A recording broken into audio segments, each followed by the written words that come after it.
नमस्ते दोस्तों, हमारा नाम डॉक्टर विक्रांत सिंह तोमर है। Project self incorporation USA, Bharat, united consciousness, Tapan Chaure foundation की तरफ से आप सभी का हार्दिक स्वागत है।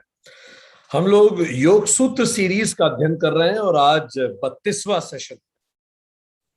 हमने 31वें सेशन की शुरुआत की थी और हमने 31वें सेशन में योग सूत्र के द्वितीय अध्याय का प्रथम सूत्र पे चर्चा की थी, जिसमें क्रिया योग का जिक्र है।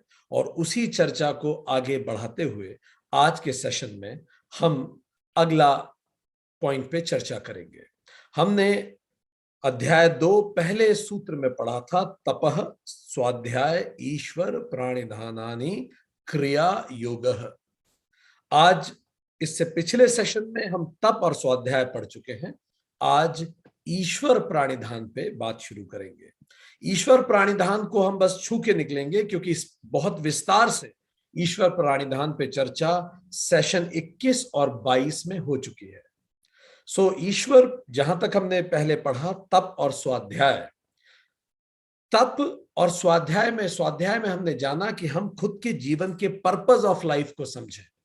जैसे ही हम अपने पर्पस ऑफ लाइफ को जानते हैं, हाईएस्ट पर्पस ऑफ लाइफ, हमारे जीवन का जो सबसे ऊंचा पर्पस हो सकता है, सबसे बड़ा पर्पस हो सकता है, तो उसको सरेंडर कर दें। ये सरेंडर 2 स्टेजेस में हो सकता है। Stage 1, finding the purpose of life, अपने जीवन के उद्देश्य को पहचानना, इसी को स्वाध्याय कहते हैं। और दूसरा, losing yourself in that purpose, इसी को ईश्वर प्राणिधान कहते हैं। पहला, खुद को, अपने जीवन के पर्पस को, उद्देश्य को पहचानना, उसको खोजना, और दूसरा, अपने आप को उस उद्देश्य में खो देना। अपने आप को जब उसमें हम खो देते हैं, उसी को ईश्वर प्राणिधान कहते हैं। विस्तार में चर्चा हो चुकी है, आज बस छू के इससे निकलेंगे। कैसे किया जाए ईश्वर प्राणिधान? तो गीता और कई अलग अलग ग्रंथ महत्वपूर्ण चरण बता चुके हैं। गीता 4 स्टेजेस के बारे में बात करती है। आप सब गीता पढ़ चुके हैं। पहली stage, doing actions as a service to the higher purpose, अपने सारे कार्यों को किसी बड़े उद्देश्य के लिए सेवा रूप में करें, उसको यज्ञ भावना कहते हैं। कि किसी महान उद्देश्य के लिए मैं सेवा के रूप में अपने कार्य को कर रहा हूं, ये यज्ञ भावना। Steps 2, surrender the results of such actions. अब जो भी कार्य कर रहा हूं, उसके सारे एक्शन भी मैं परम पर छोड़ दूं। निष्काम कर्म इसको कहते हैं। उसके सारे रिजल्ट्स भी मैंने छोड़ दिए। एक्शंस करूंगा, रिजल्ट छोड़ दिए। Stage 3, surrender action itself. अब और ऊपर चढ़े, इवन एक्शंस को भी सरेंडर कर दो as an instrument to the lord, कि अब मैं करना नहीं रहा हूं, वो ही मुझसे करवा भी लेता है। अकर्म इसको कहते हैं। अब एक्शंस भी सरेंडर कर दे, कर्ता भाव भी समाप्त हो गया। Stage 4, surrender your whole existence, your whole being to higher. अब अपना पूरा अस्तित्व ही समर्पित कर दे, इसी को ईश्वर प्राणिधान कहा जाता है। विस्तार से पहले चर्चा हो चुकी है। जब हम ईश्वर प्राणिधान करते हैं, तो हम इस बात को ध्यान रखते हैं कि हम हर चीज को नियंत्रित नहीं कर सकते। हम इस बड़ी सी सृष्टि में एक स्पैक ऑफ डस्ट है, और जैसे ईश्वर प्राणिधान होता है, मन बिल्कुल हल्का हो जाता है, बर्डन फ्री हो जाता है। जब ईगो नहीं रहता, तो मन और शांत रहता है। तो ये ईश्वर प्राणिधान है, जिसपे हम चर्चा पहले कर चुके हैं। चलिए आज आगे बात शुरू करें। अब सूत्र 2, अध्याय 2 से शुरू करेंगे। समाधि भावनार्थ क्लेश तनु करणार्थश्च, यह क्रिया योग, जिसमें तप, स्वाध्याय और ईश्वर प्राणिधान है। समाधि को सिद्ध करने वाला और अविद्या आदि क्लेशों को क्षीण करने वाला है। जब हम इसको करते हैं, क्रिया योग को, तो समाधि सिद्ध होती है और क्लेश समाप्त होते हैं। क्रिया योग पे हम विस्तार से चर्चा कर चुके हैं। इसको आप सेरेनिटी प्रेयर से भी जोड़ के देख सकते हैं। क्या हम कहते हैं सेरेनिटी प्रेयर में? हे परमात्मा, मुझे शक्ति दे हर उस चीज को बदल सकने की जो मैं बदल सकता हूं। Give me ability to change the changeable. इसी को हम तपह कहते हैं। इससे प्यूरिटी ऑफ एक्शन आता है। दूसरा, हे ईश्वर मुझे शक्ति दे, मुझे सामर्थ्य दे हर उस चीज को स्वीकार करने की जिसको मैं बदल नहीं सकता। इसी को ईश्वर प्राणिधान कहते हैं, सब कुछ सरेंडर, प्यूरिटी ऑफ सोल इससे प्राप्त होता है। और तीसरा, हे ईश्वर मुझे इन दोनों में अंतर समझने की बुद्धि दे कि क्या मैं बदल सकता हूं और क्या मैं बदल नहीं सकता। Wisdom to know the difference. ये विजडम आती है स्वाध्याय से, प्यूरिटी ऑफ माइंड से। सो आप इन तीनों को सेरेंडरी प्रेयर से भी लूजली रिलेट करके देख सकते हैं। और इससे महर्षि पतंजलि बता रहे हैं कोई क्लेश नहीं होता जब आप तब स्वाध्याय और ईश्वर प्राणायाम करते हैं। No fluctuations in mind, mind में फ्लक्चुएशंस नहीं आता और आपका दिमाग समाधि के लिए तैयार होता है। ठीक, आप ये क्यों कोई क्लेश या दुख नहीं आता? अपने जीवन के सारे दुखों पे जरा विचार कीजिए। अक्सर दुख इन्हीं तीनों चीजों के कारण आते हैं। जरा सोचिए आपके जीवन में जो दुख है, हम आपको 10 सेकंड का समय दे रहे हैं, किसी भी एक दुख के बारे में विचार कीजिए।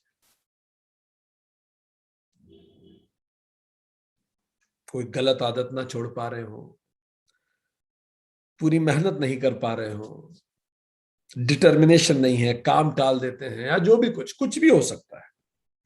सही और गलत में अंतर पता है तो भी गलत कार्य नहीं छोड़ पा रहे हो। ठीक, तो आप देखेंगे जो भी आपका दुख है वो इन तीनों से ही संबंधित आपको महसूस होगा। Not ability to change the changeable, जो बदल सकता है उसको बदल नहीं पा रहे क्योंकि खुद पर ही नियंत्रण नहीं है, तब ही नहीं कर पा रहे इनफ। शायद इस कारण पता है गलत है फिर भी खुद को रोक नहीं पाते। दूसरा, not able to accept the unchangeable, शायद कुछ ऐसा है जो बदला नहीं जा सकता, उसको मैं स्वीकार नहीं कर पाता।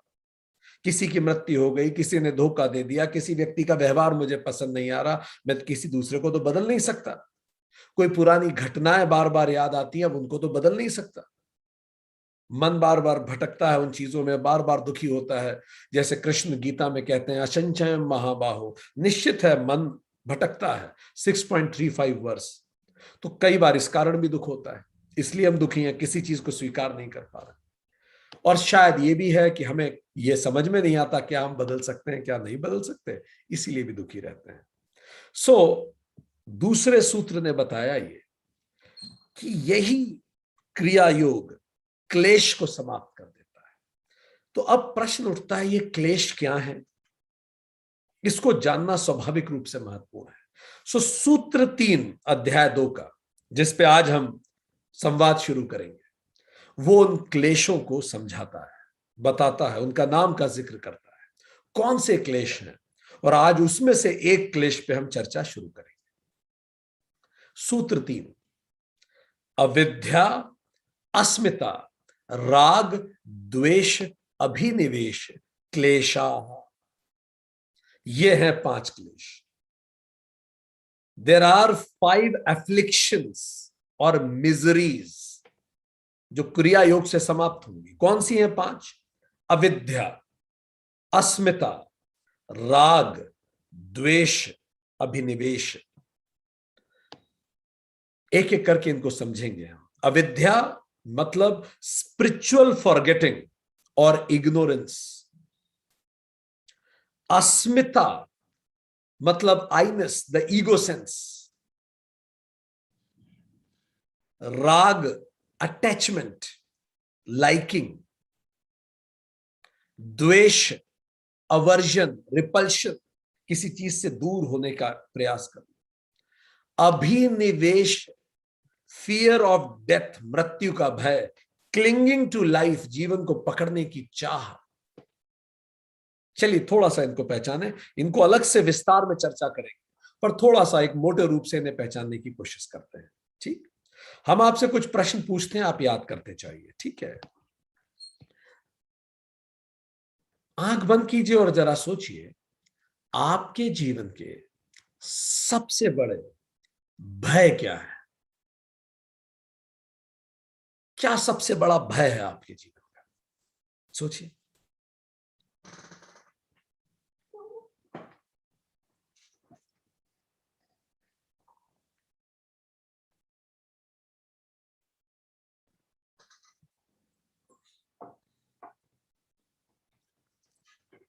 सोचा आपने? क्या किसी अपने को खो देने का भय अपने ही जीवन काल में, या कहीं कोई बहुत दबा हुआ भय किसी असुरक्षा का? ये असुरक्षा मानसिक, भावनात्मक, आर्थिक, किसी भी तरह की हो सकती है। रिश्ते नातों को बिगड़ जाने का भय। ये जितने भी भय हैं, कई बार कोरोना काल में मेरी खुद की मृत्यु हो जाने का भय, ये जो भय है ये अभिनिवेश से पैदा होते हैं। मैं कब मर ना जाऊं कहीं, अभिनिवेश, खुद के जीते रहने का, खुद के स्वस्थ रह पाने, अस्वस्थ हो जाने का भय, ठीक, ये अभिनिवेश का है। कोई अपना करीबी इस दुनिया से ना चला जाए, राग भय प्रेत क्रिएट करता है, क्लेश दुख देता है। कुछ मन को जो पसंद है उसके विपरीत ना हो जाए, मेरा इंक्रीमेंट कहीं रुक ना जाए, कोई कोर्ट केस में लड़ रहा हूं वो हार ना जाऊं, द्वेष जो पसंद नहीं है उसका हो जाने का भय, कहीं कुछ गलत ना हो जाए। एक और प्रश्न सोचिए, you may close your eyes and think about three things that you love the most in life. तीन चीजें जिनको आप सबसे ज्यादा, चीजें व्यक्ति नहीं, three things which you love the most. Think. आने दीजिए आपकी आंखों के सामने कोई भी तीन चीजें। आपका आईफोन भी आ सकता है, आपका फार्म हाउस आ सकता है, आपका घर आ सकता है, चीजें व्यक्ति नहीं, ठीक। कोई भी तीन चीजें जो आपको सबसे ज्यादा पसंद है। आपकी माता द्वारा दी गई कोई गिफ्ट आ सकती है ध्यान में, कोई कोई ऐसी चीज जिससे कोई यादें जुड़ी हुई हो वो याद आ सकती है। सोचा आपने? ये जो है ये राग है, ठीक है।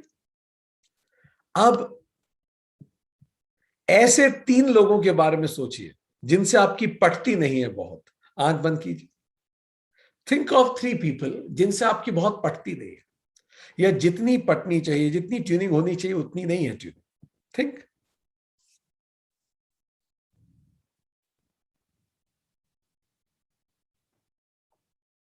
कोई भी दुश्मनी है ऐसा नहीं है, पर जितनी अच्छी ट्यूनिंग होनी चाहिए उतनी अच्छी ट्यूनिंग नहीं है आपकी, ये द्वेष है, ठीक, जिनके भी नाम आपके दिमाग में आए हैं। एक और प्रश्न आपसे पूछते हैं, याद कीजिए जब हम अपना बायोडेटा लिखते हैं तो जो भी लिखते हैं बायोडेटा में, आई एम फला फला, मैं ये, मैं वो, मैंने ये किया, ये सब अस्मिता है। पूरा हमारा रिज्यूमे ही अस्मिता से भरा है, ठीक। तो अगर हम कहें अस्मिता क्या है, तो जो रिज्यूमे में बायोडेटा में छपा है वो सारा ही अस्मिता है, ठीक। तो उसको अस्मिता प्रोफाइल कहा जा सकता है रिज्यूमे को, ठीक। हम इसको समझेंगे डिटेल में भी, तो ओवरऑल देख रहे हैं इसको। ये है root cause, excess of evil आप कह सकते हैं। पांच सफरिंग का रूट कॉज क्या है, तो ये पांच, ये गहराई में है। इन्हीं से वो छह षट रिपु पैदा होते हैं जिनको हम काम, डिजायर, क्रोध, एंगर, लोभ, ग्रीड, मोह, डिल्यूजन, मद, एरोगेंस, या मत्सर्य या जेलसी कहते हैं। सो ये सारे हमारे अंदर जो बुराइयां हैं ये इन्हीं छह से, इन्हीं पांच से पैदा होती है। अब प्रश्न आता है कि एक एक करके हम इनको समझना शुरू करें। तो चलिए, पहला क्लेश को हम समझते हैं। क्लेश मतलब दुख, मिजरी। तो सूत्र 4 और 5 इसी के बारे में बताते हैं, जो आज हमारा प्रमुख विषय है चर्चा का। सूत्र 4, अविद्या क्षेत्रम उत्तरेशम प्रसुप्त तनु विच्छिन्न उदाराणाम। प्रसुप्त तनु विच्छिन्न उदार अवस्था वाले अस्मिता व अन्य क्लेशों की उत्पत्ति भूमि अविद्या है। वो जो 5 रूट कॉज है उसका भी रूट कॉज अविद्या है। अविद्या के कारण वो सब कुछ होता है, राग, द्वेष, अभिनिवेश, जिंदा रहने की इच्छा, अस्मिता, पूरा मेरा प्रोफाइल, वो सब उस अविद्या के कारण है। इन सबको हम समझेंगे। अभी हमने किसी क्लेश को इलॉबरेट नहीं किया है, हमने एक नहीं किया है क्योंकि महर्षि पतंजलि ने नहीं किया है। ठीक, तो इसको हम समझेंगे आराम से। सूत्र 5 भी हम पढ़ लेते, फिर एक साथ पढ़ेंगे दोनों को। अनित्य अशुचि दुख अनात्मसु, नित्य शुचि सुख आत्मख्याति ही अविद्या। अनित्य अपवित्र दुख और अनात्मा में नित्य पवित्र सुख और आत्मभाव की प्रतीति अविद्या है। तो चलिए, अब पहला क्लेश क्रिया योग क्लेश को समाप्त करता है। तो क्लेश कौन से हैं? 5 क्लेश। वो रूट कॉज है। उसका भी रूट कॉज क्या है? तो वो है अविद्या। तो चलिए आज शुरू करें पढ़ना अविद्या।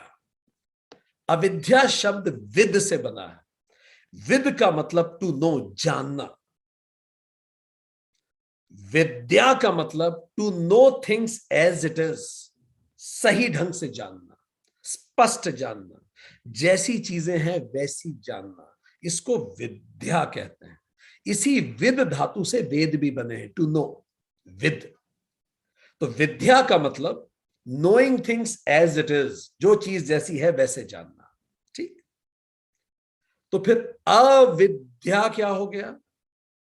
To know things as they are not, चीजें जैसी नहीं हैं उनको वैसा समझ, मतलब रॉन्ग नॉलेज, मिथ्या ज्ञान, या जिसको हम पहले पढ़ा है विपर्य या मिसपरसेप्शन, वो है अविद्या। ठीक, अविद्या का मतलब चीजें जैसी हैं वैसी ना देखना, विद्या का मतलब चीजें जैसी हैं उन्हें वैसे देखना। ठीक, चलिए, तो कैसी हैं चीजें, कैसे देखना, अभी बात करते हैं आगे। विद्या की परिभाषा हमने देखी, अविद्या को भी जाना। अविद्या की परिभाषा आप समझते हैं। विद्यते न इति अविद्या। विद्यते मतलब जो नहीं हो, विद्यते न इति, जो नहीं एग्जिस्ट करती, उसको हम क्या कहेंगे?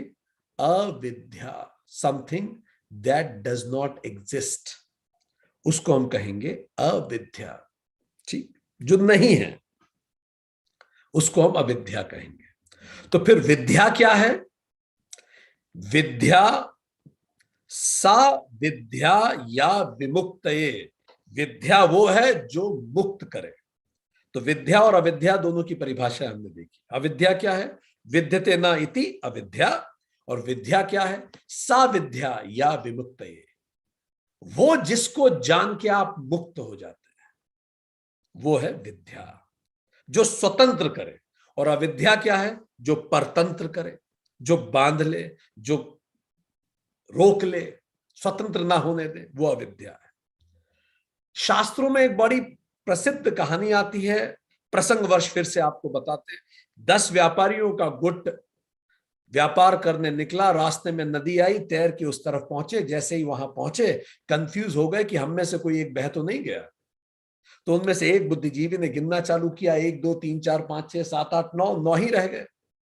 उसे लगा कोई बह गया, समझ में नहीं आया। दूसरे ने भी गिना, 1 2 3 4 5 6 7 8 9, 9 ही रह गए।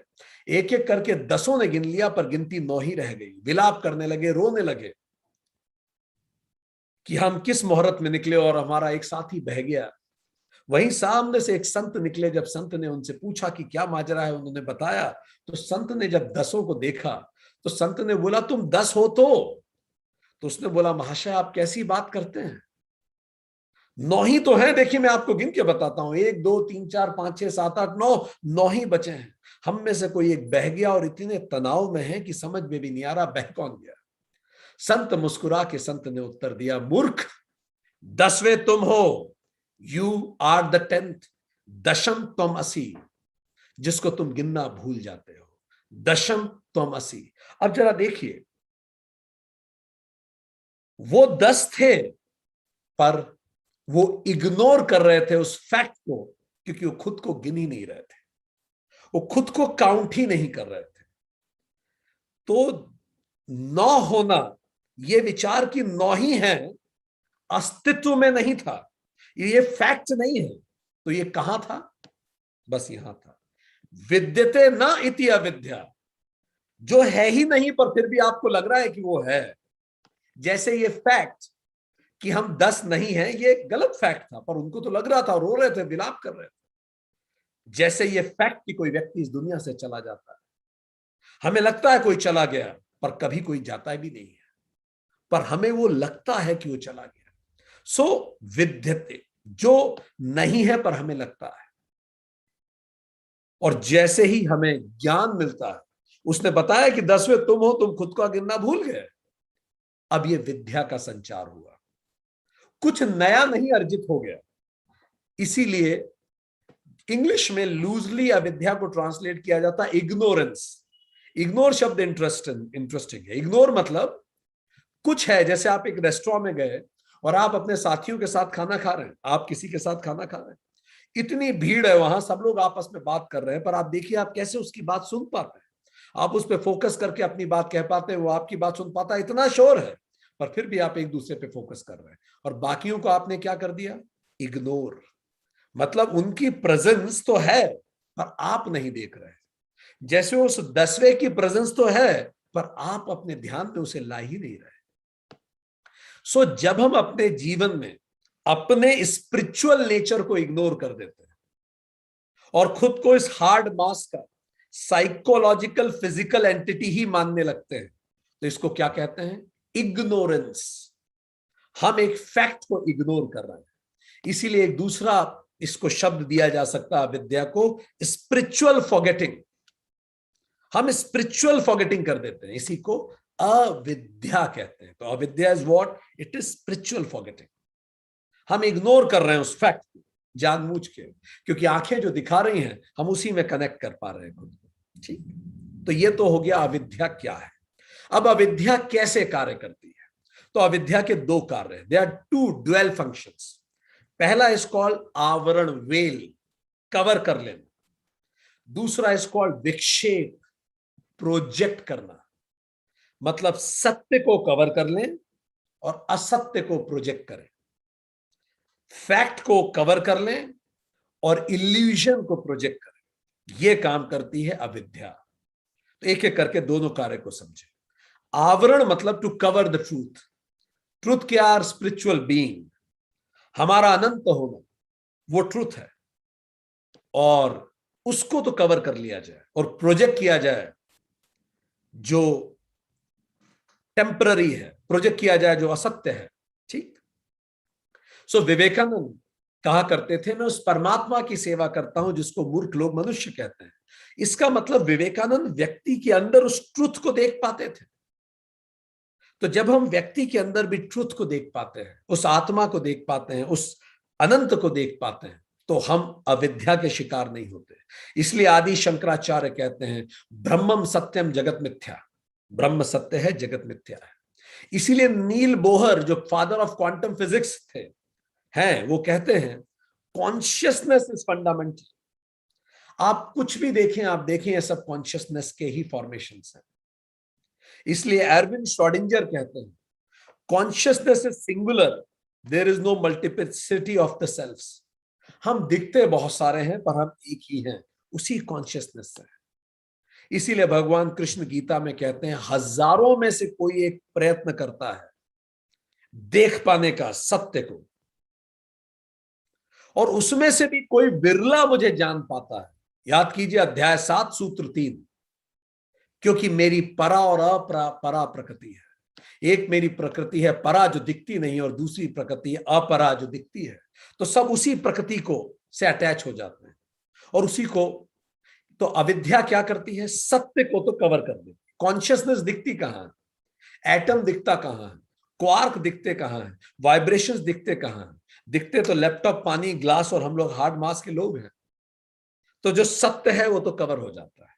सत्य यह है कि एटम की कोई धर्म नहीं है। सत्य यह है कि वाइब्रेशंस का कोई लिंग नहीं होता, और वाइब्रेशन से बन के जो व्यक्ति बनता है तो उसका लिंग हो जाता है। हम उसको लिंग देते हैं, हम उसको धर्म देते हैं, हम उसको नाम देते हैं। तो सत्य को तो कवर कर दिया जाता है। ठीक है। ये पहला काम करती है अविद्या। जिसके भी दिमाग में अविद्या होती है वो सत्य देखना बंद कर देता, कवर हो जाता है। पर फिर कुछ तो देखेंगे। अगर ये सच नहीं है तो सच क्या है? तो विक्षेप, डिविएटेड प्रोजेक्शन, कहीं और उसको प्रोजेक्ट कर दिया जाता है। मान लो आप एक हाईवे पे जा रहे हैं और किसी षड्यंत्री व्यक्ति ने क्या किया, आप भोपाल जा रहे हैं और आपके रास्ते में डाइवर्जन लगा दिया और ऐसे एरो कर दिया भोपाल इस तरफ, आप इस तरफ मुड़ गए। अब आप सोच तो रहे हैं, क्योंकि कहीं तो आप गाड़ी चलाएंगे ना, सही नहीं तो गलत रास्ते पे, तो आप उस रास्ते पे चल रहे हैं और सोच रहे हैं मैं भोपाल जा रहा हूं, आप नहीं पहुंच रहे हो। सो डिविएटेड प्रोजेक्शन, विक्षेप, ये दूसरा कार्य है अविद्या। क्या करती है अविद्या? नाम और रूप वाले विश्व को प्रोजेक्ट करती है, डुअलिटी को प्रोजेक्ट करती है। इसको बोलते हैं भ्रांति दर्शनम। वेदांता सीरीज में हम डिटेल में से पढ़ाए हैं, गीता में भी इसे पढ़ा है। भ्रांति दर्शनम, भ्रांति दिखाती है, मतलब it hides the truth and projects the false. इसको कहते हैं विक्षेप। ठीक, ये बिल्कुल वैसा है जैसे आप मिट्टी से एक थाली बना लें और एक कटोरी बना लें, और आप कहें थाली और कटोरी अलग अलग है, क्योंकि ट्रुथ तो मिट्टी है। अब आप मिट्टी नहीं देख रहे हैं, उसे थाली और कटोरी बना रहे हैं।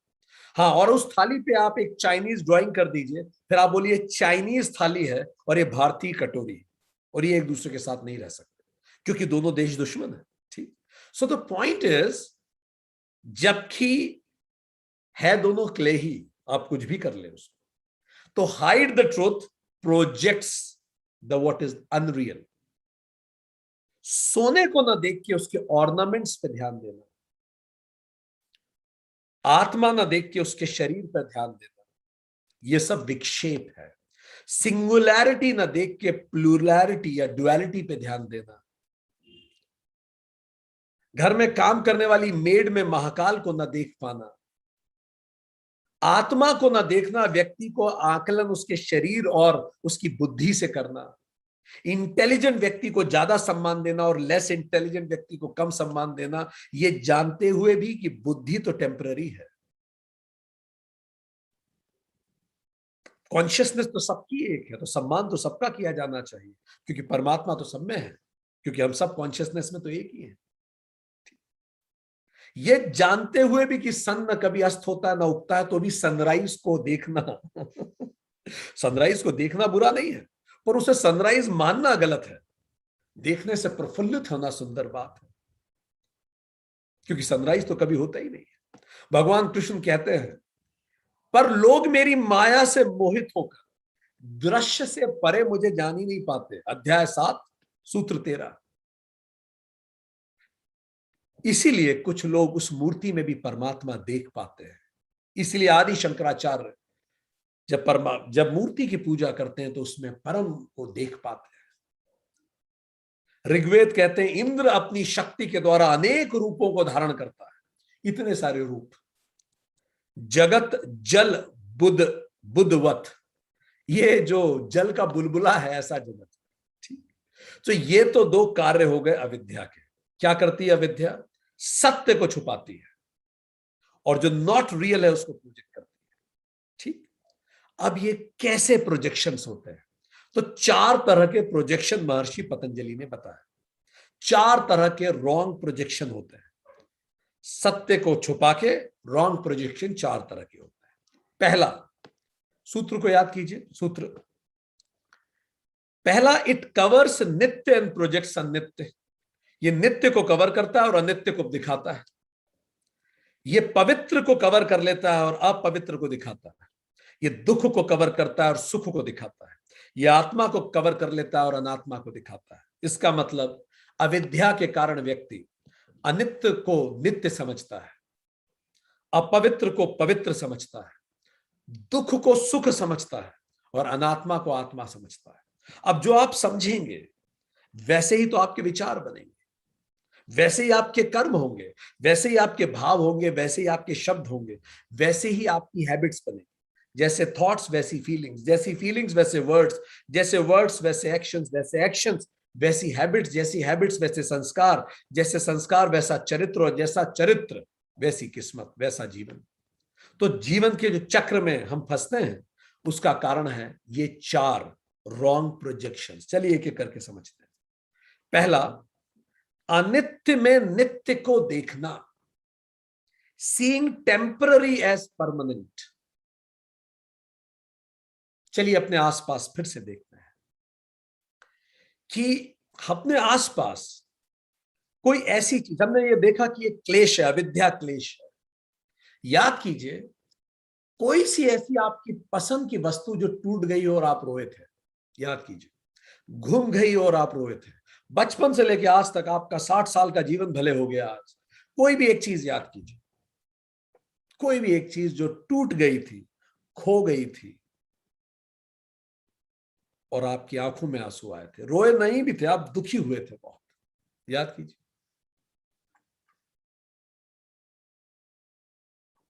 हाथ खड़ा करें अगर आपको याद आ रहा है। सभी को आया होगा, हमें तो याद आ गया। हम छोटे थे तो हमारी आंटियां घूम गई थी तो हम बहुत रोए थे, ठीक। किसी की डॉल टूट गई होगी, ठीक है। अभी भी कई बार कोई चीज मिस हो जाती है तो हम रोते हैं, ठीक, दुखी होते हैं। अब फिर से ये अनित्य दुख देता है, अनित्य क्लेश है, ठीक। अगला, किसी व्यक्ति का, आपके जीवन से कोई व्यक्ति चला गया, चलिए मृत्यु हो गई हो, मृत्यु ना भी हुई हो, वो व्यक्ति जीवन में था पर उससे आपका ब्रेकअप हो गया, चलिए ब्रेकअप नहीं भी हुआ हो, कुछ पल आपका इतना ज्यादा डिसएग्रीमेंट हो गया कि ऐसा लगा कि वो रिलेशन ही खत्म हो गया लगता। याद कीजिए, किसी की मृत्यु, कोई ब्रेकअप, या कोई बहुत सीवियर डिसएग्रीमेंट किसी व्यक्ति से, याद कीजिए, हुआ है आपके जीवन में। कई के जीवन में तो ये तीनों हुए होंगे।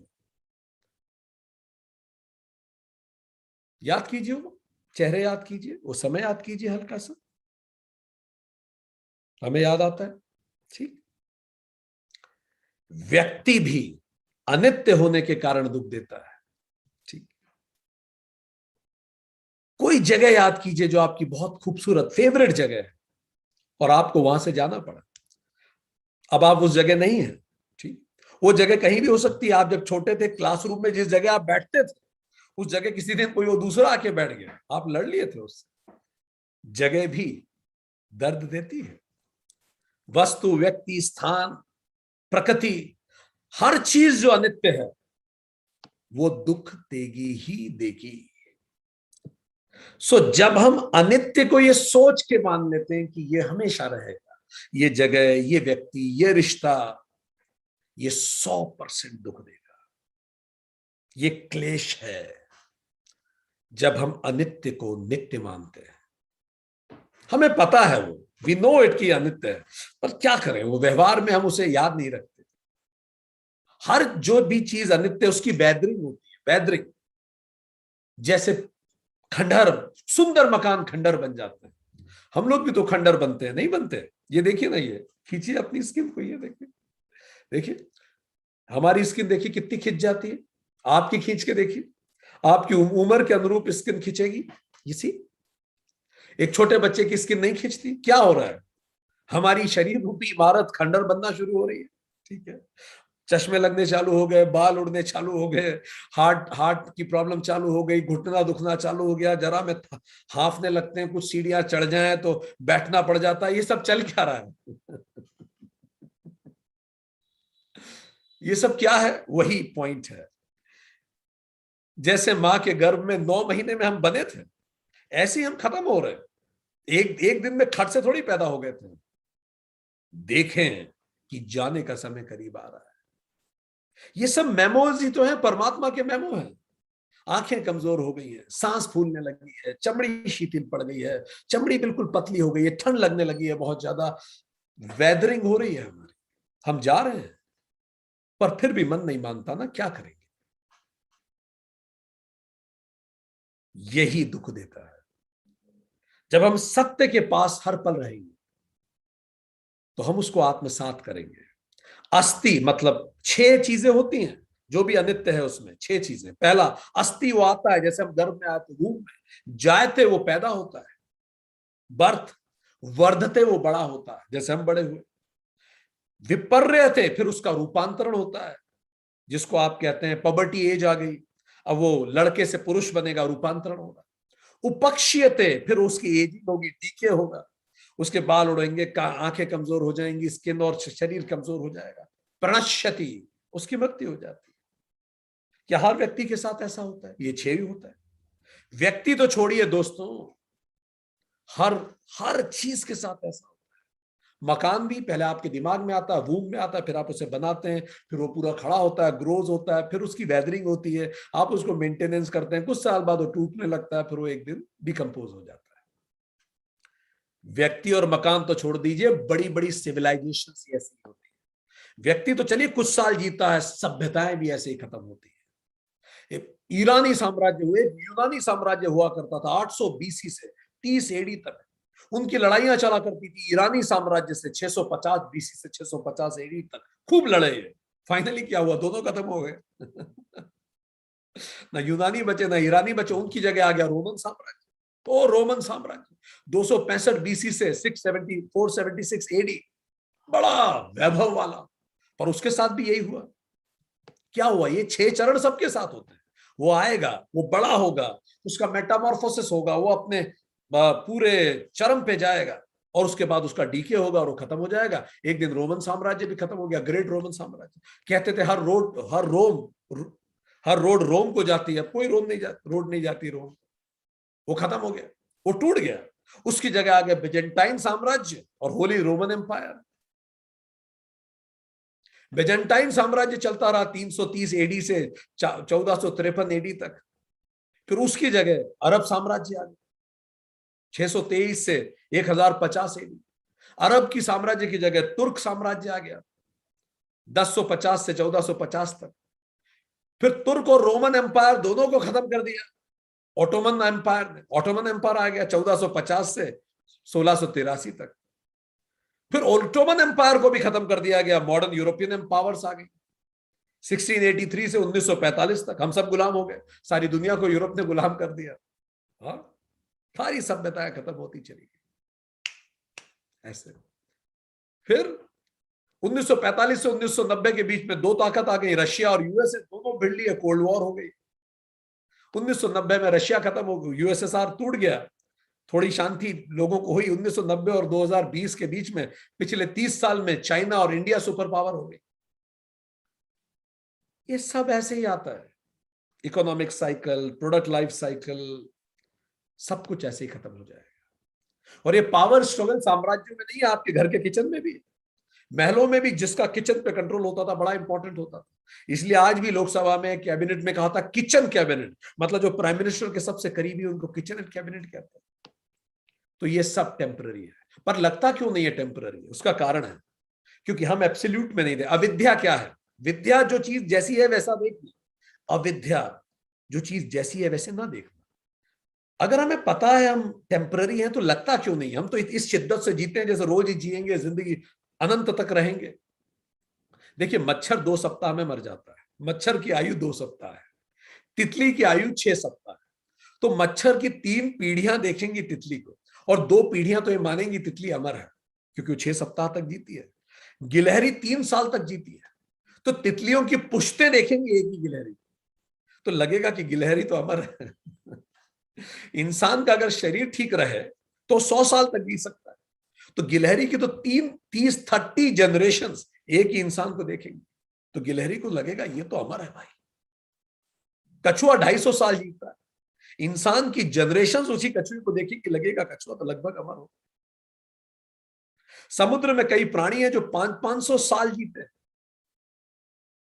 500 साल अकबर के जमाने में थे, अभी तक जिंदा है। धरती की भी तो एक नित्य आयु है 4.5 बिलियन ईयर्स। हमारी गैलेक्सी भी तो 13.5 बिलियन ईयर्स पुरानी है, कुछ समय में खत्म हो जाएगी। पर क्या होता है, हम बड़ा रिलेटिव देखते हैं, हम एब्सोल्यूट नहीं देख पाते ना। हम बस रिलेटिव देखते हैं कि भाई मेरे सामने ये चीजें बनी रहे तो बस ठीक है, पर जानी तो कभी भी जा सकती है, ये भूल जाते हैं। इसीलिए सत्संग बहुत जरूरी होता है, इसको याद दिलाना। क्योंकि जब जाना ही है तो मैं किससे द्वेष रखूं, किससे नाराज हूं, काहे का अहंकार रखूं। पर अविद्या अहंकार को पैदा करती है, अहंकार अविद्या को पैदा करती है। भगवान कृष्ण 7वें अध्याय 6ठे सूत्र में कहते हैं, सब मुझसे आते हैं और मुझी में वापस समा जाते हैं। भगवान कृष्ण दूसरे अध्याय के 72वें श्लोक में कहते हैं, जातस्य ही ध्रुवो मृत्यु ध्रुवम जन्म मृतस्य च। जो पैदा हुआ है उसका जाना निश्चित है, जो गया है वो फिर भी आएगा। मोटी बात, गीता एक मोटी बात कहती है, जो तुम में नित्य है उसे कोई मिटा नहीं सकता, और जो तुम में अनित्य है उसे कोई बचा नहीं सकता। जितनी जल्दी ये बात हमें समझ में आ जाए उतना सरल हो जाता है। दूसरा क्या पहलू है, महर्षि पतंजलि बताते हैं। दूसरा इसका कारण है, दूसरा विक्षेप क्या है? अपवित्र में पवित्र को देखना, अपवित्र को बड़ा पवित्र मानना, यह भी अविद्या है, गलत प्रोजेक्शन। जैसे शरीर को देख, हम नहा धो के विचार करते हैं शरीर बिल्कुल पवित्र है। हमारा शरीर कितना ही आप नहा लें पवित्र हो नहीं सकता। ये शरीर कितना कफ मल मूत्र हमारे शरीर के अंदर हर पल भरा है। इस शरीर को आप 3 घंटे स्थिर कर दीजिए, बदबू आने लगेगी। आप सो जाइए 3 घंटे मुंह बंद करके, 3 घंटे बाद आपके मुंह से बदबू आने लगेगी, क्योंकि अंदर इतनी बदबू पड़ी है। 9 द्वार है शरीर के, नाक के 2, कान के 2, गुदा द्वार, मूत्र द्वार, आंख और मुंह। इन 9 द्वार से आप देखिए जो भी निकलता है, एवरीथिंग स्टिंक्स। ये पूरे के पूरे 9 द्वार बदबू क्रिएट करते हैं। इसका मतलब क्या है? इसका मतलब क्या है? इसका मतलब यह है कि जो भी चीजें आउटपुट हम क्रिएट कर रहे हैं वो अंदर से जो आता है, अंदर थिंग्स आर स्किन। ठीक, अगर इस स्किन को आप ट्रांसपेरेंट कर दे, जितनी हमारी सुंदरता की परिभाषा है, मिस यूनिवर्स हो या मिस वर्ल्ड हो, जरा सोचिए ये स्किन बस ट्रांसपेरेंट हो जाए, हम लोग भूत की तरह दिखने लगेंगे। नहीं, ये स्किन के कारण ही तो हम सुंदरता की परिभाषा रख पाते हैं। ये स्किन ट्रांसपेरेंट हो जाए और ब्लड फ्लो दिखने लगे, हम एक दूसरे को देख के घबरा जाएंगे।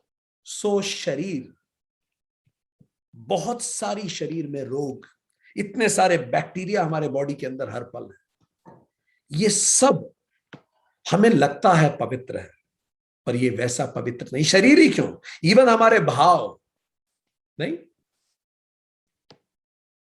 आप किसी को बहुत प्रेम करते हैं और हमारे मन में भाव रहता है कि मैं उस व्यक्ति को बहुत प्रेम करता हूं। उस व्यक्ति को जरा आपको धोखा देने दीजिए, जब वो व्यक्ति आपको धोखा देगा तो क्या आपका प्रेम बिल्कुल भी नहीं हिलेगा? Food for thought, food for thought. ठीक, can you still love the person same way, with the same feeling, with the same words, after getting deceived by that person? तो हम लगता है हमें कि हमारा प्रेम बहुत पवित्र है, पर क्या इस सच में उतना पवित्र है? Food for thought. एक रिश्ता which you started with happiness, अब वो रिश्ता हर पल हर दिन आपको दर्द दे रहा है, हर पल दर्द दे रहा है। कितने समय तक आप उस रिश्ते को कंटिन्यू करेंगे उसी तरह से? सोचिए। इसी को तो डाइवोर्स कहते हैं, इसी को तो अलग हो जाना कहते हैं। शास्त्र बताते हैं कि व्यक्ति स्वयं से सर्वाधिक प्रेम करता है और हर पल हर कार्य वो खुद के प्लेजर को बढ़ाने के लिए और पेन को घटाने के लिए करता है।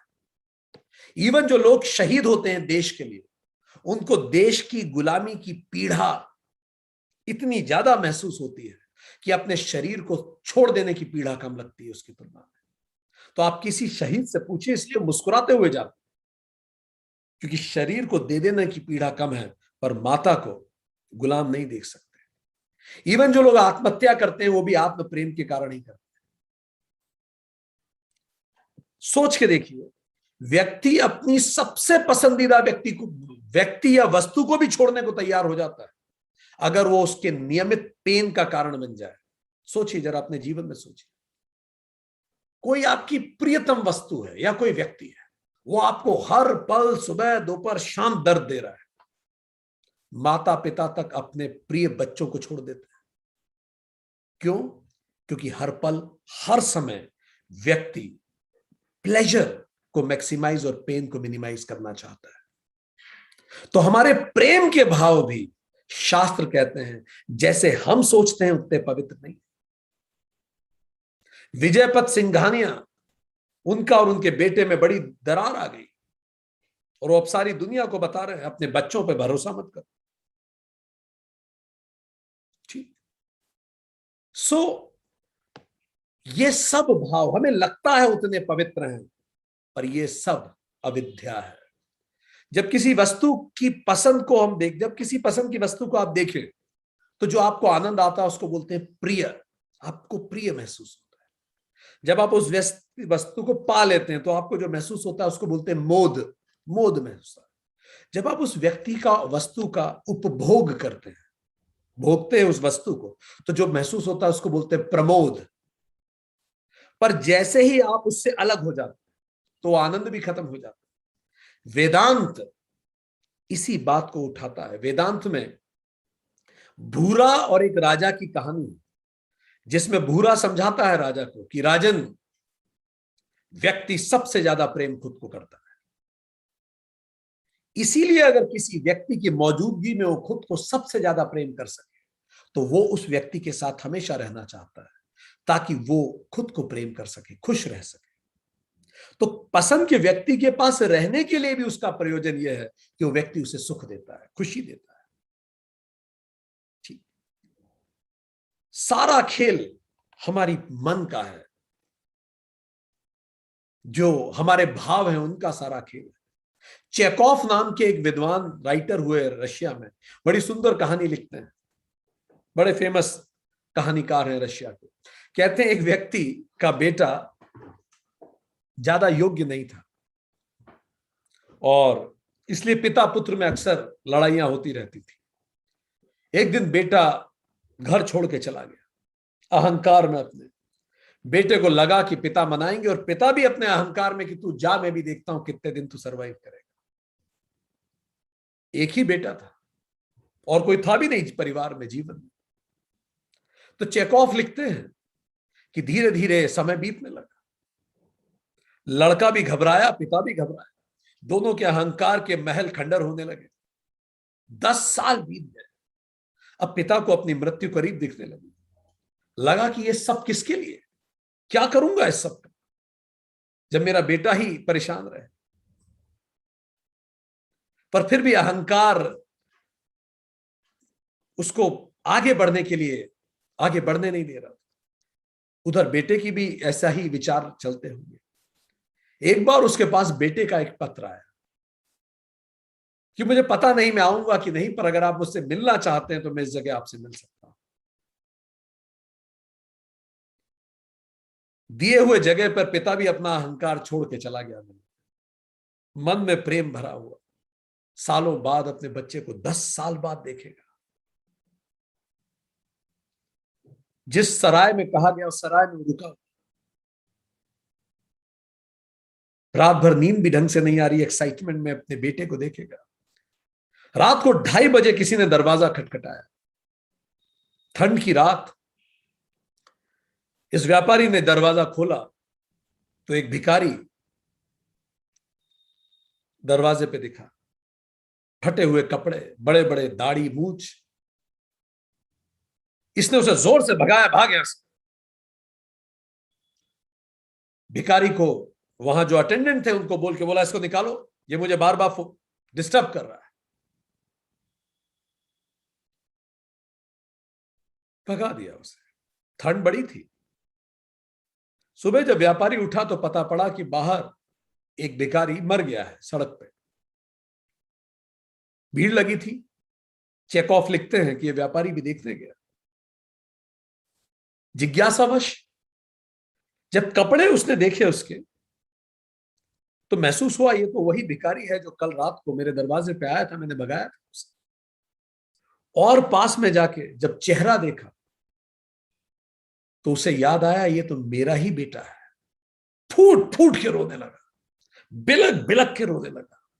देखिए, एक पल में भाव बदल गया। एक सेकंड। किसी की मृत्यु हुई, ये बुरा हुआ, मुझे दुख है। मेरे बेटे की मृत्यु हुई, अब सारे भाव बदल जाएंगे। ये भाव जो हमारे हैं ये पवित्र नहीं है। They are very temporary. ये बहुत टेम्पररी है, ये बदल जाते हैं किसी भी पल।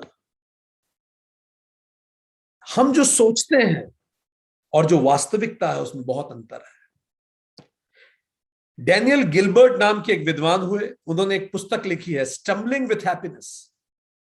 वो अपनी पुस्तक में लिखते हैं कि लोगों को लगता है कि शादी से लोग बहुत खुश हो जाते हैं, तो शादी करके लोग खुश हो जाते हैं, तो वो अपनी पुस्तक में लिखते हैं कि ये सच है। उनकी रिसर्च ने बताया कि अनमैरिड लोगों से मैरिड लोग ज्यादा खुश होते हैं। शादी करके लोग कुछ समय ज्यादा खुश रहते हैं, कुछ समय ज्यादा खुश रहते हैं। पर उन्होंने रिसर्च करके ये भी बताया कि इवन डाइवोर्स के बाद भी लोग ज्यादा खुश रहते हैं। ठीक, जो सामाजिक सोच नहीं है, तो उन्होंने अपनी रिसर्च में प्रूव किया after divorce people are more happy. एक और हमारी सोच है, हमारे भाव है कि बच्चे बच्चे होने से जीवन में ज्यादा खुशी आती है।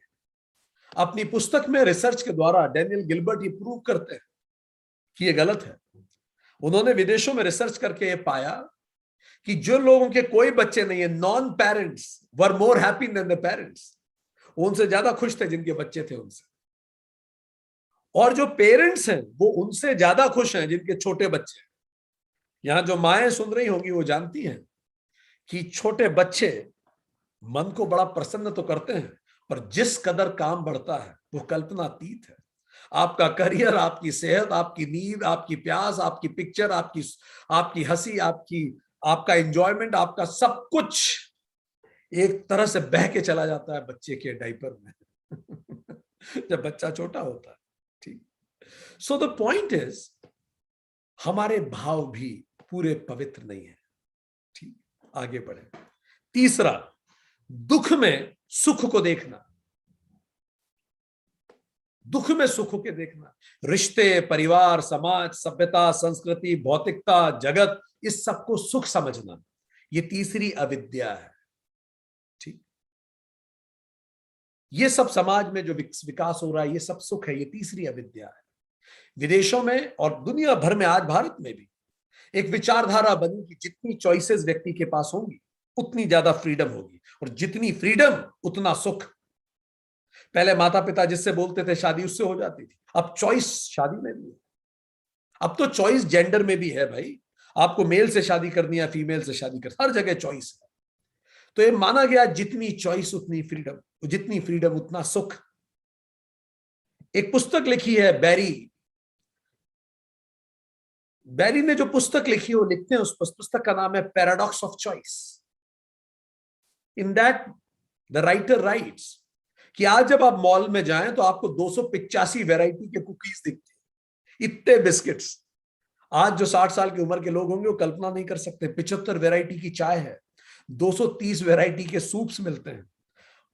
कई ऐसे रेस्टोरेंट हैं जहां 175 वैरायटी के सलाद है, 40 तरह के टूथपेस्ट आपको मिलते हैं। तो टेक्निकली ये जो कंज्यूमराइजेशन का जमाना है, ये क्या बताता है? जितनी चॉइसेस उतने सुख। पर क्या ये सच है? इस विषय पे उन्होंने स्टडी करी। हाइपोथेसिस ये है, मोर चॉइस, मोर फ्रीडम, मोर वेलफेयर, मोर हैप्पीनेस। क्या ऐसा है? पर उन्होंने कंक्लूड ये किया कि वास्तविकता ये है, more choice, more confusion and less happiness. जितनी चॉइस होती है उतना हैप्पीनेस कम हो जाता है। वो सुख नहीं है, एक्चुअली दुख है। जैसे वो मछली पकड़ने के लिए नहीं होता, रामकृष्ण परमहंस कहते थे, वो मछली पकड़ने के लिए आटा लगा के कांटा डालता है, मछली तुरंत उस आटे को पकड़ती है। तो परमहंस कहते थे जीवन आटे में काटा है। एक्चुअली सुख दिखता है, पर जब आप पहुंचते तो दुख मिलता है वहां। ठीक, तो अपनी पुस्तक में वो कहते हैं कि जैसे आप एक जीन्स, उसने रिसर्च करके देखा, एक दुकान में 24 तरह की जीन्स रखी है एक जगह, 145 लोग रुके उनको देखने के लिए। चॉइस कितनी थी? 124 तरह की। 145 लोग रुके, केवल 4 लोगों ने खरीदा। Success percent 3%। दूसरी जगह 6 तरह की जीन्स रखी गई, 104 लोग रुके और 31 लोगों ने खरीदा। कितनी प्रतिशत सक्सेस? 30%। जहां चॉइसेस कम होती है, व्यापार बेहतर होता है। इसलिए शायद रेस्टोरेंट वाले भी अब ये समझ रहे हैं। इतने बड़े बड़े रेस्टोरेंट के मेन्यूज होते हैं, आप देखते हैं लोग कंफ्यूज हो जाते हैं। तो अब रेस्टोरेंट ने देखो, आपने देखा होगा, टेबल पे रखते हैं टुडेज स्पेशल, उसमें वो केवल 5 चॉइस देते हैं, इसमें से चूज कर लो। उसमें तो कंफ्यूज हो जाओगे, कुछ भी नहीं ले पाओगे। ठीक, आजकल आप किताबों की शॉप में भी जाइए, 200 किताबें दिख रही हैं, आप कंफ्यूज हो जाएंगे। वो लिखते हैं बेस्ट सेलर्स, ये 10 है, सजेस्टेड रीडिंग्स। क्लियर होगा? अच्छा, कितने लोगों के साथ ये हुआ? हाथ खड़ा करके ईमानदारी से बताइए। आप सारा परिवार इकट्ठा होकर बैठा नेटफ्लिक्स पे मूवी देखने के लिए, और 20 मिनट तो ये डिसाइड करने में लग गए देखे क्या, इतने चॉइसेस हैं। हाथ खड़ा करे, हुआ आपके साथ ऐसा? ठीक, कंफ्यूज। और याद कीजिए वो पुराने जमाने जब हम लोग छोटे थे, एक चित्रहार आता था और कोई कंफ्यूजन नहीं था, सबको पता था चित्रहार में जो दिखाया जाएगा वो हम देखेंगे, पीरियड, नो कंफ्यूजन। ठीक। अच्छा, कितने लोगों के साथ ये होता है कि कपड़ों में क्या कॉम्बिनेशन बनाए, उस पर 20-20 मिनट लग जाते हैं ये सोचने में, क्या कॉम्बिनेशन, इसके साथ क्या जाएगा, कितनों के साथ होता है ऐसा? इसी कारण शायद जकरबर्ग, स्टीव जॉब ने एक रंग चुना कि बस हम ब्लैक कलर की टी शर्ट पहनेंगे, क्योंकि घंटों बचते हैं, 1 मिनट में आप डिसाइड कर सकते हो। I can vouch on this. I love to wear white shirt, it's so simple, सबके साथ चली जाती है, आपको दिमाग ही नहीं कितना समय आपका बचता है। अच्छा, कितने सारी महिलाओं के साथ ऐसा होता है, सुबह आज ब्रेकफास्ट में क्या बनेगा, ये भी एक विचार का बड़ा विषय होता है। ठीक। मैनी कॉम्बिनेशन, पहले जमाने में कुछ स्टैंडर्ड कॉम्बिनेशन होते थे, कोई कंफ्यूजन ही नहीं, यही बनता है। अच्छा, कितने लोगों के साथ ऐसा हुआ है, हाथ खड़ा करें अगर हुआ है तो, मॉल में जितना आप सोच के गए उससे ज्यादा खर्च करके आए? एक्सीलेंट, बहुत अच्छा, ठीक है। ठीक है। कितने लोगों के साथ ये हुआ है कि मॉल में जो आप सोच के गए थे वो तो नहीं मिला और पता नहीं कुछ और खरीद के आ गए? क्योंकि मॉल क्या करता है, मॉल आपको इतनी सारी चॉइसेस देता है, जब आपके पास इतनी सारी चॉइसेस होती हैं तो आप कंफ्यूज हो जाते हो और आप पता नहीं क्या क्या खरीद लाते हो जो आपको चाहिए नहीं चाहिए। इसको ट्रॉलियोलॉजी कहते हैं विज्ञान में, ट्रॉलियोलॉजी, इसी पे वो चलता है पूरा। किराने वाले जो थे ना, वो वहां कम खर्च होता था, किराने वाला कम खर्च करता था, तो अब हुआ क्या, उसने रिसर्च से पता लगाया, ऑथर ने अपनी किताब में, साइकिल सुनिए क्या होता है, मोर चॉइसेस मोर कंफ्यूजन। ठीक, more confusion, you take more time, effort and energy in choosing. ठीक, more time, effort and energy in choosing, more comparisons, more comparisons, more high expectation to be better. इतनी सारी choices में तो अच्छा ही choose करना चाहिए ना, इतनी चॉइसेस थी। High expectation from self to be better, high expectation, more responsibility on the self, अब जिम्मेदारी और बढ़ जाती, ज्यादा जिम्मेदारी कंधों पे, there are more chances to be wrong. क्योंकि अगर आपको 50 चीजों में से एक चीज सुनना है तो गलत होने की संभावना कितनी, 50 गुना ज्यादा हो जाएगी। ठीक है, 2 में चुनना है तो गलत होने की संभावना मात्र 50% है। ठीक, फाइन। अब 50 में से चुनना है तो गलत होने की संभावना भी बहुत बढ़ जाएगी, क्योंकि 50 में सही चुनने की संभावना 1/50। ठीक है, और दो दो में सही सुनने की संभावना है 1/2, संभावनाएं बढ़ती है। तो क्या होगा, more chances of wrong decision, then more self play, मैंने तो गलत निर्णय ले लिया, मैंने अपने जी, I have screwed my life, I have screwed up my life, more dissatisfaction from self, more unhappiness. And यही आज दुनिया की कहानी है, सुख में दुख निकलता है। ये किसी व्यक्ति से शादी करने से लेकर हर चीज तक है, यही कहानी है। आप किसी से शादी करें तो भी ये हो सकता है, कपड़ा खरीदें तो भी, जितनी चॉइसेस उतना कंफ्यूजन, उतना प्रॉब्लम्स। फाइन, इसीलिए ऐसे लोगों को उन्होंने कहा मैक्सिमाइजर्स हैं, ये मैक्सिमाइज करने की कोशिश करते हैं, इन द रिटर्न वो दुखी रह जाते हैं। कुछ होते हैं सेटिस्फायर्स, वो कहते हैं दे टेक गुड इनफ, बहुत अच्छे पे नहीं जाते हैं, जो गुड इनफ है ले लेते हैं, quick in their decisions and they feel better with less. इसी को तो हमारे शास्त्र सदियों से संतोषी कह के समझा रहे हैं कि संतोषी सदा सुखी। सो कंक्लूजन क्या है, तो कंक्लूजन ये है उसमें, नो चॉइसेस से बेहतर होती है सम चॉइसेस, ये तो बनी बात, कुछ चॉइसेस तो होनी चाहिए, नहीं तो इंसान बहुत दुखी रहता है। एक समय था जब चॉइस ही नहीं होती थी, खासतौर पे लड़कियों को, महिलाओं को चॉइसेस नहीं थी जीवन में। नो चॉइसेस से ज्यादा बेहतर होता है, ज्यादा सुखी होता है व्यक्ति जब देर आर सम चॉइसेस। पर सम चॉइसेस वाला व्यक्ति ज्यादा सुखी होता है उन लोगों की तुलना में जिनमें मोर चॉइसेस होती है। आमिर खान की बेटी जब डिप्रेशन में गई तो उसने कहा कि मुझे पता है आप लोग क्या बोलोगे, कि मेरे पास तो सब कुछ है, मैं गरीब को देखूं, जिसको खाना नहीं मिल रहा है मैं उसको देखूं, मैं इसको देखूं, मेरे पास तो गाड़ी है, बंगला है, प्रॉपर्टी है, जायदाद है, सब कुछ है, तो मैं डिप्रेशन में क्यों चली गई। मुझे पता है आप ये सब बोलोगे कि उनको देखो उनको देखो, पर मैं हूं, दिस इज द फैक्ट। ठीक, सो ये हमें बहुत स्पेसिफिक होना होगा कि हम किन चीजों में सेटिस्फायर रहेंगे और किन चीजों में हम मैक्सिमायर रहेंगे, मैक्सिमाइजर्स रहेंगे। So this is the third point. ठीक, फोर्थ चीज है महर्षि पतंजलि बोलते हैं, जो व्यक्ति अनात्मा में आत्मा को देखे, ये भी हम गलती करते हैं। अनात्मा में आत्मा को देखते हैं।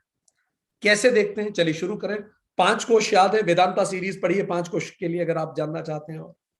5 कोश, ये शरीर कोश, अन्नमय कोश, ये कैसे अनात्मा में हम आत्मा देखते हैं। मैं गोरा, मैं काला, ये शरीर ही तो है। मैं लड़का, मैं लड़की, मैं भारतीय, मैं अमेरिकी, मैं हिंदू, मैं क्रिश्चियन, ठीक, मैं युवा, मैं बूढ़ा, जबकि ये शरीर है। बूढ़ा होना और युवा होना बॉडी की बात है। आत्मा कभी बूढ़ी कहां होती है। It is ever ageing, never old. मैं मोटा, मैं दुबला, मैं सुंदर, मैं कुरूप, मैं लंबा, मैं छोटा, मैं डॉक्टर, मैं इंजीनियर, मैं आईएएस, मैं बेटा, मैं भाई, मैं पिता, ये सब क्या है, द बॉडी। बट हम इसको स्वयं को मानते हैं और इसलिए दुख होता है, क्योंकि जब मैं सुंदर हूं तो खुशी होगी, जब मैं कुरूप दिखूंगा तो दुख होगा। ऐसा कोई है इस धरती पे जो हमेशा सुंदर रहा। आपकी फेवरेट एक्ट्रेसेस के बुढ़ापे के फोटो देखिए, कुछ समय बाद देखिए वो फोटो आपको अपने कांच में भी दिखेगा। So the point is this. ठीक, एक फकीर था, सूफी, एक बहुत खूबसूरत कहानी हमें याद आती है। एक फकीर था, वो अपने छोटा सा उसका झोपड़ा, बहुत ही छोटा सा झोपड़ा, तेज बरसात थी, अपनी पत्नी के साथ सो रहा था उस झोपड़े में। अचानक किसी ने रात को 12, 12:30 बजे दरवाजा खटखटाया। एक आदमी भीगता हुआ कि प्लीज मुझे अंदर ले लीजिए। अब जगह तो थी नहीं, बिल्कुल जरा सी जगह बची। फकीर ने बोला, आ जा भाई, तू भी आ जा, कहां परेशान हो रहा है, अंदर आ जा। वो भी अंदर आ गया। अब ये तीनों लेट गए, बस अब जगह खत्म थी, बस इतनी ही जगह थी कि 3 लोग लेट सके। लेट गए तीनों। थोड़ी देर बाद अचानक किसी ने दरवाजा फिर खटखटाया। बाहर झांक के देखा तो पता पड़ा एक और आदमी है। फकीर ने बोला, आ जाओ भाई, तुम भी आ जाओ। तो जो आदमी जो पहले आया हुआ था उसने बोला, अरे ये सोएगा कहाँ, कहाँ ला रहे हो, उसे जगह तो है ही नहीं। देखो, उसको जब लाया था तो वो बड़ा खुश था, और वो खुद कह रहा है क्यों ला रहे हो दूसरे को। तो फकीर ने बोला, कोई नहीं, लेट नहीं पाएंगे तो बैठ जाएंगे, चारों के बैठने की तो जगह है ही कम से कम, आने दो उसे। तो वो भी आ गया। थोड़ी देर बाद फिर से किसी ने दरवाजा खटखटाया, काफी रात। तो जब झांक के देखा तो देखा गधा था, दरवाजा क्या खटखटा रहा था, उस दरवाजे पे टकरा रहा था, बार बार गीला हो रहा था बरसात। फकीर ने बोला, आ जाओ भाई, तू भी अंदर आ जाओ। तो उन दोनों आदमी जो आए थे उन्होंने बोला, आप क्या बात कर रहे हैं, ये गधे को अंदर ले लेंगे आप, अगर ये गधा अंदर आ गया तो हम तो बैठ भी नहीं पाएंगे। तो फकीर ने बोला, कोई बात नहीं, चारों खड़े हो जाएंगे, खड़े रहने की तो जगह है ही कम से कम, हम 5 खड़े तो हो ही सकते। क्या हम भी उसी फकीर के अतिथियों की तरह व्यवहार नहीं करते। हमारा सारा प्रेम, मेजॉरिटी एटलीस्ट, अपनों के लिए है, और इस अपने की परिभाषा हमारी बहुत अलग है। किसी की अपने की परिभाषा मैं और मेरा बच्चा, बस उसको मैं ज्यादा घी, बाकी को कम घी। किसी के अपने की परिभाषा मैं और मेरा परिवार, उसको ज्यादा प्रोटेक्शन, बाकियों से मतलब नहीं। किसी के अपने की परिभाषा मैं और मेरा समाज, मेरे समाज के बच्चे कितना अच्छा कर रहे हैं मैं उस पर देखूं। किसी के अपने की परिभाषा मैं और मेरा प्रदेश, मराठी मानुस कैसा कर रहा है। किसी के अपने की परिभाषा मैं और मेरा रीजन, नॉर्थ इंडियंस या साउथ इंडियंस। किसी के अपने की परिभाषा में और मेरा देश, भारतीय कितना अच्छा कर रहे हैं दुनिया में, ये देखो। एक ही महान देश है इस धरती पे, भारत, और एक ही महान धर्म है इस धरती पे, हिंदुइज्म। उससे महान कोई धर्म नहीं, उससे महान कोई देश नहीं, और बाकी सब उससे नीचे है। अपने देश को महान मानना गर्व की बात है, मानना ही चाहिए, पर जब आप किसी दूसरे देश को कमतर बताते हैं वो गलत है।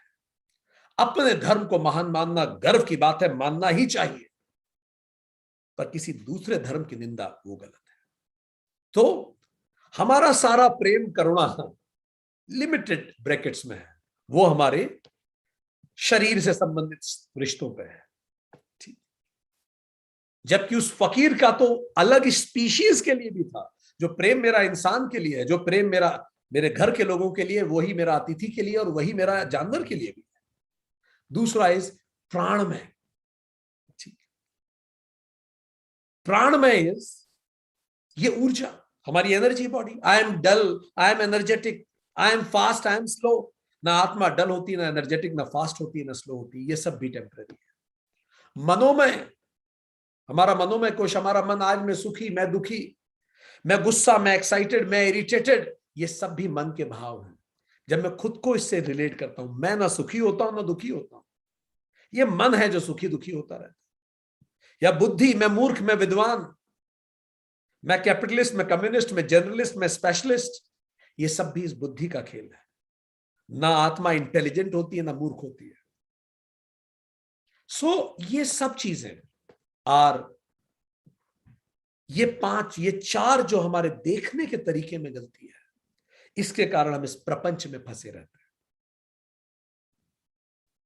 तो अविद्या ये चार तरह से अपने आप को एक्सप्रेस करती है। अविद्या और माया बहुत एक जैसे महसूस होते हैं। माया वेदांता का कंसेप्ट है, अविद्या योग का कंसेप्ट है। चलिए इन दोनों में कुछ अंतर और समझ लें क्लैरिटी के लिए। अंतर क्या है माया और अविद्या? माया ब्रह्म की शक्ति है, अविद्या जीव में विद्या का अभाव है। जीव में, इंडिविजुअल।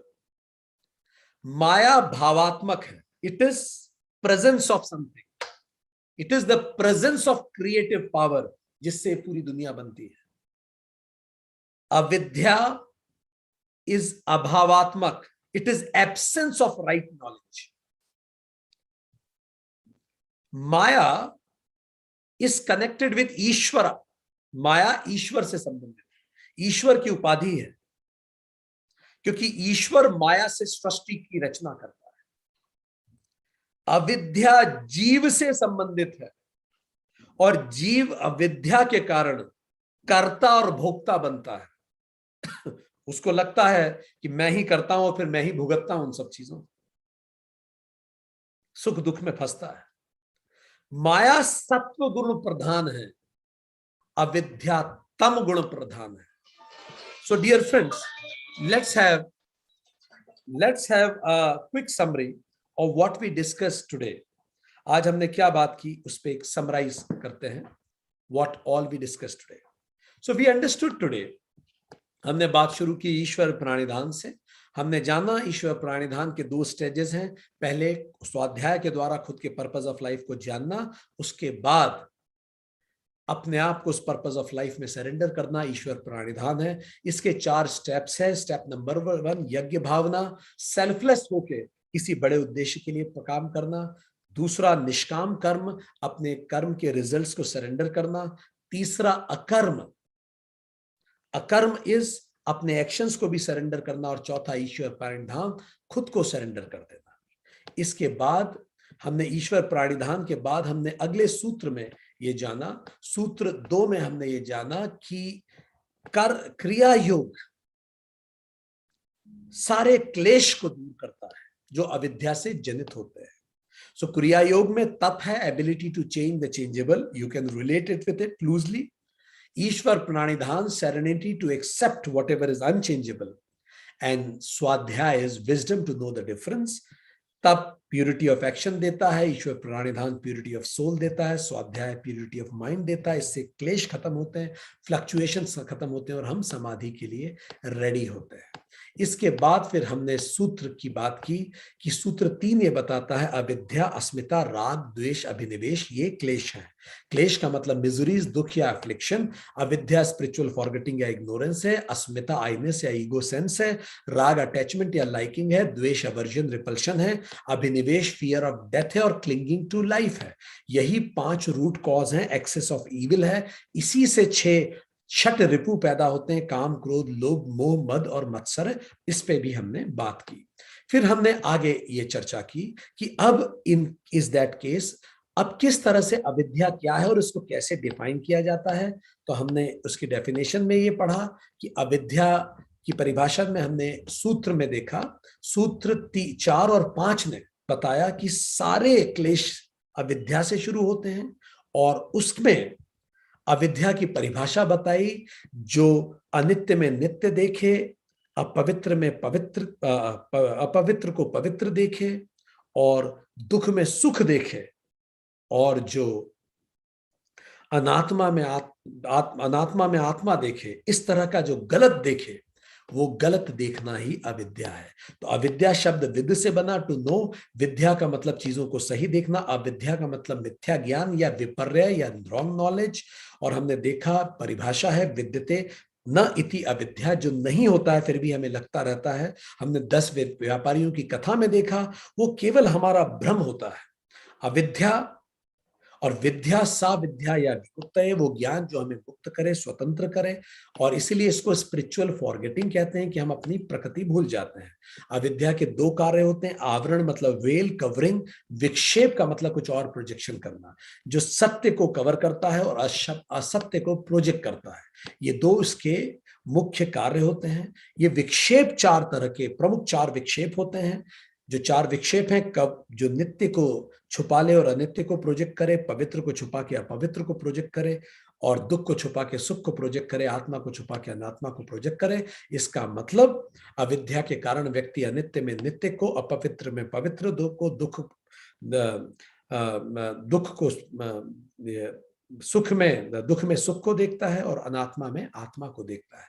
ये गलत देखने के कारण उसकी विचार गलत आते हैं, भाव गलत आते हैं, उससे फीलिंग्स गलत होती हैं, उससे वर्ड्स गलत होते हैं, उससे एक्शंस गलत होते हैं, उससे हैबिट गलत होती है, उससे संस्कार गलत होते हैं, चरित्र उससे अनुसार बनता है और डेस्टिनी खत्म गलत होती है।